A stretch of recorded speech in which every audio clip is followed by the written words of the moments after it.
Didn't we have a snazzy social, educational, and ministries fair last weekend? A powerful lay witness talk by Aaron Lyons. Upon leaving Mass, having 70 tables with opportunities and people to represent them as you walk down the school corridors to the gym. And Saturday night, a chili dog supper. Sunday, a pancake and sausage breakfast after all the Masses free of charge. What a great weekend. As we think over the gifts that God has given us of time, talent, and treasure, and how we want to commit some of those gifts back to God this year. There was a spirit that I found last weekend very apparent to me, and it was a spirit of joy. Joy among stewardship committee members, joy among people that were helping them, joy with everybody participating. That really spoke to my heart. And one of the messages that I received was, days like that are important, that we reclaim Sunday as the Lord's Day. In our culture here, Sunday is very much like every other day with the addition of Mass, isn't it? Stores are open, businesses are open, people do work, and then hopefully slide in and slide out for Mass. Reclaiming the Lord's Day, as we did last week, coming to Mass, getting together, enjoying some fellowship and some visiting, spending time in relaxation and getting re-energized, and joyfully so, reclaiming the Lord's Day, Sunday. And another message that came across very clearly to me is, we've been living stewardship a long time, but formally committed 5.5 years ago. It's hard for me to remember when we even got started. Like, we've been doing this so long that stewardship truly has become a way of life for us. I'm pleased by that, and that's another reason for my joy. And then we have this weekend, Commitment Weekend, where you've received the mailings, you participated in a ministries fair, you've thought about, now God, what are you asking of me? You've given me so many gifts of time, talent, and treasure. How can I share them? And you've checked off your cards, or soon will. Many of you have already dropped off your cards, and I thank you. Many of you, I know, brought them with you to Mass. You can put them in the offertory collection basket along with your regular weekly offering. There's a box right beneath the statues of Jesus, Mary, Joseph, the Holy Family in the gathering area that you can put your commitment cards in. If you've lost your commitment cards, there are more there for youth and for adults, as well as some pencils. If you're still thinking about your commitment, bring them next weekend, or drop them off this week, or mail them in. Are you sure you really want me is our theme for participation in the life of our parish. How could we, or how could God, more clearly say to you, yes, we really do want you?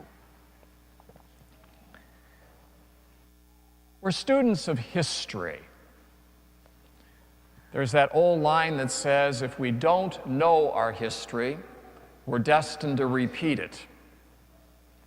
It's important to know where we came from and how we got here. We do that as a nation. How the United States of America was born. How we have the freedoms that we enjoy today. We do that in the story of our salvation from Adam and Eve forward. How God called us and formed us to be His people, and how He sent His Son, Jesus, in the fullness of time, to be our Savior. We need to know our history. However, sometimes people choose to live only in the past. And that gets us into trouble. St. Paul tells us in the second reading today from his letter to the Philippians that he acknowledged that his past was a sinful past. But Jesus had forgiven him. And so what does Paul say? This one thing I do, forgetting what lies behind me, straining forward to what lies ahead, to the promises of Christ.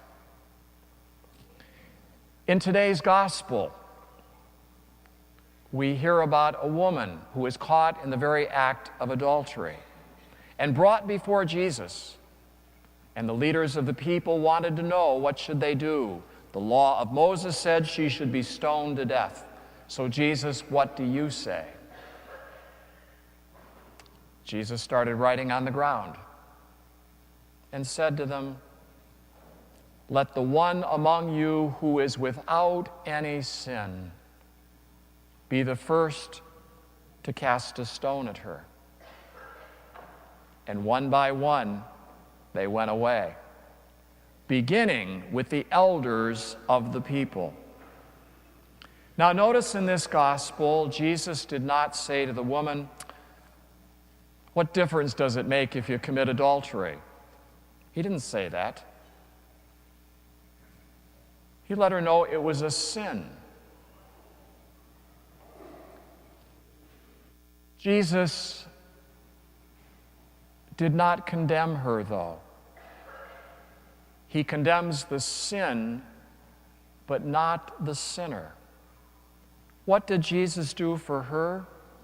He forgave her past so she could start fresh and face a bright future. And he says to her, you've been forgiven, now go, but don't sin anymore. You don't need to live in your past. I've forgiven you today. You've got a future of promise. There are people who choose to live in the past. There was a classic movie, Come Back, Little Sheba, starring Burt Lancaster as a recovering alcoholic and his wife, played by Shirley Booth. And she irritated him to no end because she lived in the past. She was always looking back to the good old days, like there was nothing good about the present moment. All back then. And the movie gets its title because throughout she goes out to the porch and she calls for little Sheba to come home. Little Sheba was their dog who had disappeared years and years ago. And she still calls for little Sheba to come home. That dog symbolizes somebody living in the past whose hopes had been dashed. She and her husband in the movie were living lives that Thoreau says are lives of quiet desperation. Living in the past is ground for guilt. Because what is guilt?